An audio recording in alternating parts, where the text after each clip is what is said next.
Hello friends. आज की इस वीडियो में हम लोग 5 जनजातियों के बारे में पढ़ेंगे। हो, खड़िया, खरवार, भूमिज और लोहरा के बारे में। और इससे आगे की जो जनजाति है उसे हम लोग दूसरे वीडियो में पढ़ेंगे।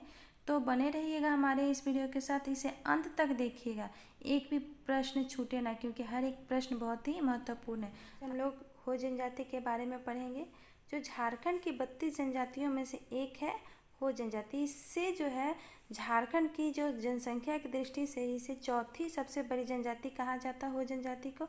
और ये जो है प्रोटो ऑस्ट्रेलाइड समूह की श्रेणी में आती है हो जनजाति। और इसकी जो क्षेत्र है कोल्हान क्षेत्र जो है, इसे कोल्हान संकुल क्षेत्र का माना जाता है हो जनजाति को। हो जनजाति के लोगों की भाषा जो है हो ही होती है। ठीक है, हो जनजाति की ग्राम पंचायत की बैठक जो है अखरा में होती है। और अखरा को ये लोग क्या कहते हैं, तो अखरा को स्टे तुरतुर कहते हैं। अब स्टे तुरतुर को हम लोग थोड़ा सा ट्रिक से देखते हैं कि हो जनजाति के अखरा को क्या कहा जाता है। तो हो यानी अखरा जो है, अखरा को में क्या होता है, बैठक होती है। ठीक है, तो अखरा में बैठक होती है, तो यहाँ पे जहाँ कहीं भी बैठक होती है तो वहाँ पे स्टेज बनता है। ठीक है, तो स्टेज में अगर कुछ भी गड़बड़ी हो, कोई भी किसी कारण रीजन से, तो क्या होता है, सारे कुर्सी को तोड़ देते हैं, तोड़ के, तो सब चिल्लाने लगते हैं हो। यानी हो जनजाति के अखरा को क्या कहा जाता है, स्टे तुर। ये ट्रिक है। नेक्स्ट हम लोग देखते हैं कि मुंडा मान की प्रशासन जो है हो जनजाति की पारंपरिक जातीय प्रशासन शासन प्रणाली। यहाँ पे ये भी एग्जाम में पूछे जाते हैं कि हो जनजाति जो है किसकी शासन प्रणाली है, किस परंपरा से वो आई है। तो हो जनजाति जो है मुंडा मान की शासन प्रणाली की पारंपरिक जातीय प्रशासन प्रणाली है। ठीक है, हो जनजाति के ग्राम पंचायत को पीर नाम से जाना जाता है। ग्राम पंचायत को किस नाम से जाना जाता है, तो पीर के नाम से। कोल्हान में गांवों को 26 पीर में बांटा गया है। कोल्हान जो कि इन लोगों का मूल संकुल क्षेत्र है, उसे कितने भागों में बांटा गया, तो 26। पीर का प्रधान मानकी होता है। पीर का प्रधान क्या कहलाते हैं, तो मानकी। हो का प्रधान, गांव के प्रधान जो होते हैं उन्हें क्या कहा जाता है, तो मुंडा। ठीक है, मुंडा का सहायक डकुआ कहलाता है। मुंडा के जो सहायक होते हैं उन्हें क्या कहा जाता है, तो डकुआ। ठीक है, हो जनजाति की जीविका का मुख्य साधन खेती है। हो जनजाति के जीविका का मुख्य साधन क्या होता है, तो खेती। हो जनजाति के भूमि की 3 श्रेणियाँ हैं, बेरो, वाड़ी, गोड़ा। वेरो, वादी और गोड़ा जो है इनकी भूमि की श्रेणियाँ हैं हो जनजाति की, जिसे हम लोग यहाँ पे देख रहे हैं कि हो जनजाति की मुख्य फसल धान है। क्या है, तो धान। इली हो जनजाति का प्रिय पवित्र पेय है। इली क्या है, तो इली जो है इन लोगों की प्रिय पेय है। पवित्र और प्रिय पेय मतलब पीने की कोई वस्तु है जिसका नाम इली है, जो हो जनजातीय लोगों की सबसे खास पेय है। हो परिवार पितृ सत्तात्मक एवं पितृवंशीय होते हैं। हो परिवार का पिता जो है परिवार का मुखिया व कर्ता धर्ता कहलाता है। यानी ये जो है वंशी हो परिवार है, वो जनजाति है, इनमें पिता का अस्तित्व है, पिता मुखिया होते हैं। पितृवदा मतलब वंशीय परिवार होता है ये। तो इनके जो कर्ता धर्ता होंगे पिता ही होंगे। सारे फैसलों का निर्णय किनके द्वारा लिया जाता होगा, तो उनके पिता के द्वारा। हो परिवार की गिनती चूल्हों की संख्या से होती है। अब ऐसी कौन सी जनजाति है जिनकी गिनती चूल्हों की संख्या से होती है, तो चूल्हो यानी हो। इसमें भी लास्ट में हो आ रहा है और यहाँ भी हो लिखा है, यानी चूल्हो और हो। इसे आप ट्रिक से देख सकते हैं। हो जनजाति में महिलाओं को हल व तीर धनुष चलाना व छूना एवं वाघ यंत्र को स्पर्श करना निषेध है। यानी हो जनजाति की जो महिलाएं हैं, यानी ये तो पितृ प्रधान देश है, मतलब जनजाति है, इस तो यहाँ पे महिलाओं को तीर धनुष जो पवित्र माना जाता होगा। ठीक है, और वाघ यंत्रों को स्पर्श करना छूना जो है निषेध यहाँ पे किया गया है कि महिलाएं जो है तीर धनुष को, वाघ यंत्रों को स्पर्श नहीं कर सकती, ऐसी इन लोगों की मान्यता या प्रचलन है। हाथों को हो जनजाति के लोग राजनीतिक इकाई मानते हैं। हाथों जो होते हैं उन्हें क्या कहा जाता है, तो ये जो है हाथों इनकी राजनीतिक इकाई होती है। रिजले ने हो जनजाति के 46 गोत्रों का जिक्र किया है। 46 गोत्रों का जिक्र किनके द्वारा किया गया, तो रिजले के द्वारा हो जनजाति के 46 गोत्रों का जिक्र किया गया। हो जनजाति के लोग पिता के लिए अपू शब्द का प्रयोग करते हैं। पिता के लिए कौन सा शब्द होता है, तो अपू। हो जनजाति में विवाह का सर्वाधिक प्रचलित रूप आंधी विवाह है। आंधी विवाह जो है हो जनजाति का विवाह का सबसे ज़्यादा प्रचलित रूप कौन सा है, तो आंधी। यहाँ पे हम लोग देखते हैं कि गैर जनजातियों के साथ जो विवाह होता है उसे क्या कहा जाता है, तो दीकू आंधी विवाह के नाम से जाना जाता है। यानी हो जनजाति के बच्चे, पुरुष महिला कोई भी हो, वो गैर जनजाति के लोगों के साथ विवाह जब करते हैं तो उसे क्या कहा जाता है, दीकू आंधी। ठीक है। ओपोर तिप्पी विवाह मैरिज बाई कैप्चर के नाम से जाना जाता है। ओपोर तिप्पी विवाह किस नाम से जाना जाता है, तो मैरिज बाई कैप्चर के नाम से जाना जाता है।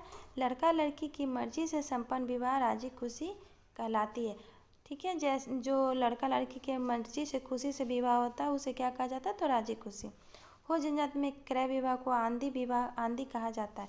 जो क्रय विवाह है उसे क्या कहा जाता है, आंधी विवाह। आंधी और ओपोर तिप्पी विवाह को हो जनजाति से संबंधित है।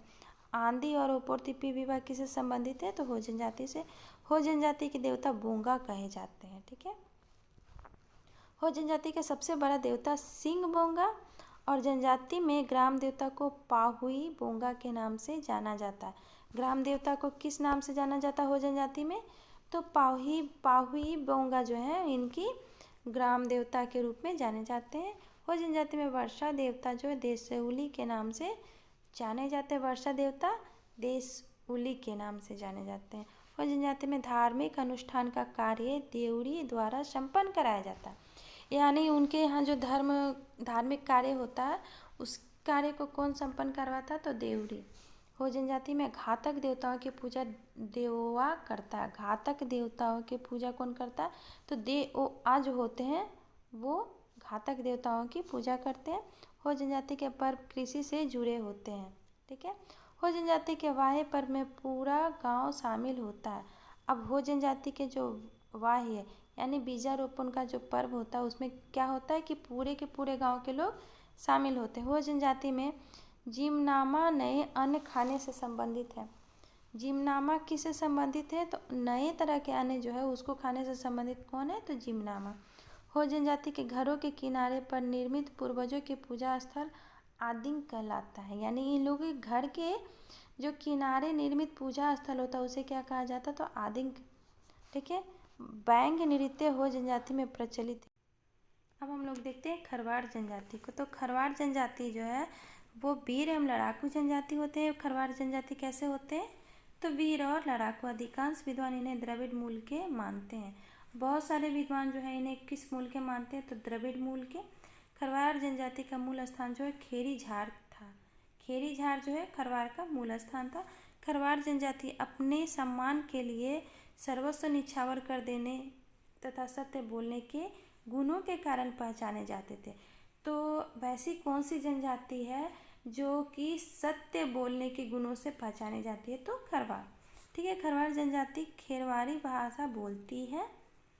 खरवाड़ जनजाति की सर्वाधिक संख्या पलामू में पाई जाती है। खरवाड़ जनजातियों की सबसे ज़्यादा संख्या कहाँ पाई जाती है, तो पलामू में। डाल्टन के अनुसार खरवाड़ जो है 4 उपजातियों में विभक्त है। किनके अनुसार खरवाड़ 4 उपजातियों में विभक्त है, तो डाल्टन के अनुसार जो खरवाड़ जनजातियाँ हैं वो 4 उपजातियों में विभक्त थे। संडार ने खरवाड़ों की 6 उपजातियाँ सूर्यवंशी, दौलतवंशी, घटबंदी, खेरी, भुगती, गंजू तथा मंझिया बताई है। किनके द्वारा, तो संडर के द्वारा जो है खरवाड़ों की 6 उपजातियाँ मतलब बताई गई है। तो कौन कौन सी, तो सूर्यवंशी, दौलतवंशी, घटबंदी, खेती, भुगती, गंजू तथा मंझिया बताई है। रिजले ने रोहतास को खरवाड़ों का मूल स्थान बताया है। अब हम लोग देखते हैं कि रिजले जो है उन्होंने रोहतास को खरवाड़ों का मूल स्थान बताया है। तो रोहतास को खरवाड़ों का मूल स्थान किनके द्वारा बताया गया, तो रिजले के द्वारा। खरवाड़ जनजाति अपने को सूर्यवंशी मानते हैं। खरवाड़ जनजाति अपने को 18 हाजिरी कहते हैं। 18 हाजिरी कौन कहता अपने आप को, तो खरवाड़ जनजाति जो है खरवाड़ी भाषा का संबंध आष्ट्रिक परिवार से है। खरवाड़ों में विवाह का सर्वाधिक प्रचलित रूप आयोजित विवाह है। खरवाड़ों के मुख्य देवता जो है सिंह बोंगा और खरवाड़ जनजाति के धार्मिक पुरोधा जो है वैगा होता है। इनके जो धार्मिक पुरोधा होते हैं वो कौन होते हैं, तो वैगा। नेक्स्ट देखते हैं हम लोग कि खरवारों की पंचायत को क्या कहा जाता है। तो खरवारों की पंचायत को बैठकी कहा जाता है। खरवार जनजाति के 4 गांव पंचायत को चट्टी गांव, 5 गांव के पंचायत को पचौरा गांव तथा 7 गांव के पंचायत को सतौरा गांव कहा जाता है।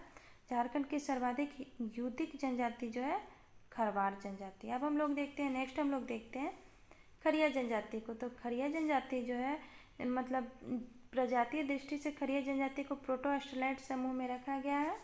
खरिया जनजाति 3 शाखाओं में विभक्त होती हैं। कौन कौन सी शाखा है?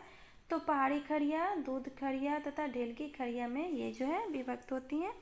खरिया जनजाति की सर्वाधिक जनसंख्या गुमला सिमडेगा जिले में निवास करती है। रोहतास को खरिया जनजाति का मूल स्थान माना जाता है। तो खरिया जनजाति का मूल स्थान किसे माना जाता है? तो रोहतास को जो है खरिया जनजातियों का मूल स्थान माना जाता है। खरिया जनजाति का सर्वाधिक ईसाईकरण हुआ है। सबसे ज़्यादा किस जनजाति का ईसाईकरण हुआ है?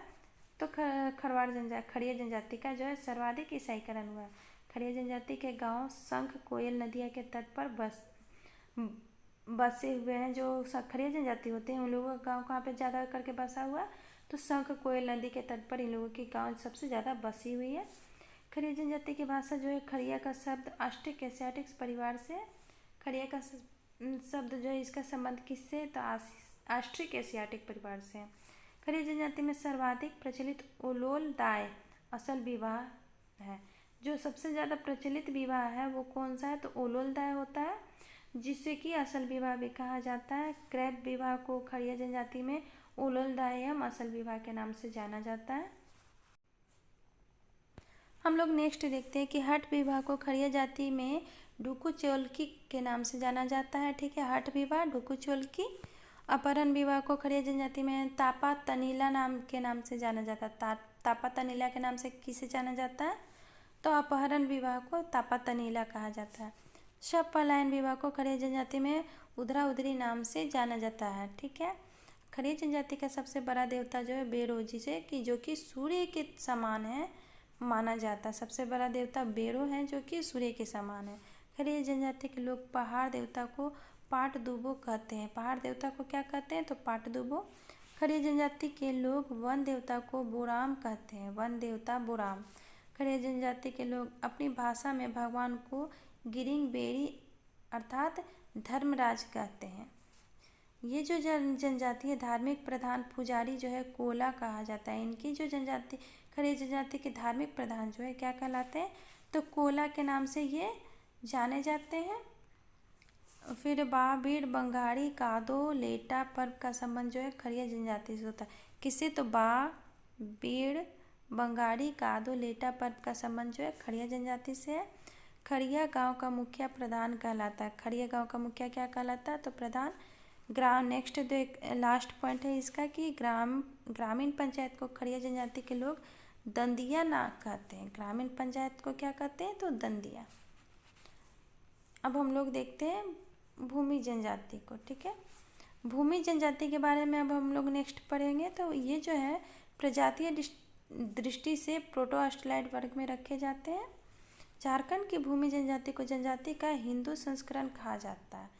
यानी प्रश्न इस प्रकार से भी पूछे जा सकते हैं कि किस जनजाति को जो है जनजातियों का हिंदू संस्करण कहा जाता है? तो भूमिज को हिंदू, यानी भारत की भूमि में हिंदू जो है विराजमान है, तो भूमिज को किसका संस्करण कहा जाता है? तो हिंदू का संस्करण।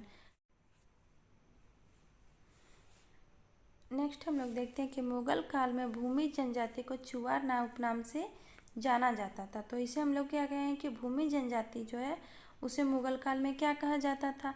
तो चुवार, यानी मुगल, यानी इसे महुआ रख लीजिए। महुआ जो है भूमि पे किस प्रकार से गिरता है? चू चू के ऊपर से जो टपकता है उसे आप ट्रिक से समझ सकते हैं। भूमि जनजाति को सर्वाधिक जनसंख्या पूर्वी सिंहभूम में पाई जाती है। भूमि जनजाति की जो सबसे ज़्यादा जनसंख्या कहाँ पे पाई जाती है? तो पूर्वी सिंहभूम में।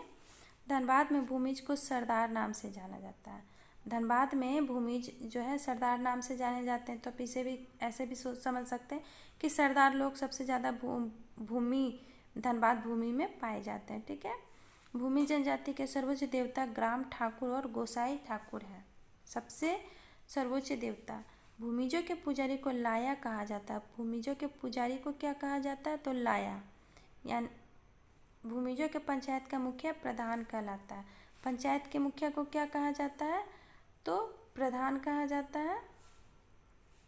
नेक्स्ट हम लोग देखते हैं कि भूमिजों से विवाह सर्वाधिक प्रचलित रूप आयोजित विवाह। भूमिजों की जो विवाह है उसका सबसे ज़्यादा प्रचलित रूप कौन सा है? तो आयोजित विवाह, जिसको कि पति पत्नी मतलब गार्जियन के मर्जी से जो विवाह होता है, जिसमें माता पिता का सहभागिता होती है, जिसमें लेन देन सारी चीज़ें रस्म रिवाज सम्मिलित होती है, उसे आयोजित विवाह कहा जाता है। भूमिज लोग अच्छे गृहस्थ और काश्तकार होते हैं। भूमिज में तलाक प्रथा पाई जाती है और भूमिज का धर्म जो है जीवात्मवाद और हिंदू धर्म का मिश्रण होता है। भूमिज में क्या होता है? तो जीवात्मवाद और हिंदू धर्म का मिश्रण पाया जाता है। नेक्स्ट हम लोग देखते हैं,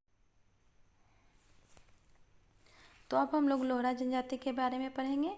ये इस वीडियो का लास्ट टॉपिक है। तो प्रजातीय दृष्टि से लोहरा जनजाति को प्रोटो-ऑस्ट्रेलाइड समूह में रखा जाता है। लोहरा जनजाति के लोग जो है सदानी भाषा बोलते हैं, ठीक है। और लोहारगिरी लोहरा जनजाति का पारंपरिक पैतृक पेशा है। तो लोहारगिरी किसका है? तो लोहरा, ल से लोहरा, ल से लोहारगिरी। लोहरा जनजाति की श्रेष्ठ देवता सिंह भोंगा एवं धरती माई होती है। लोहरा जनजाति की सर्वाधिक संख्या जो है दक्षिण छोटानागपुर प्रमंडल में पाई जाती है। साठ, सोन, मगहिया, तुलसी, कछुआ गोत्र का संबंध जो है लोहरा जनजाति से है। तो इस प्रकार आज की जो मेरी ये वीडियो है मैं यहीं पे ख़त्म करती हूँ। नेक्स्ट वीडियो में मैं आप सभी के लिए जो बची हुई जनजातियाँ उसे लेकर के आऊँगी। धन्यवाद।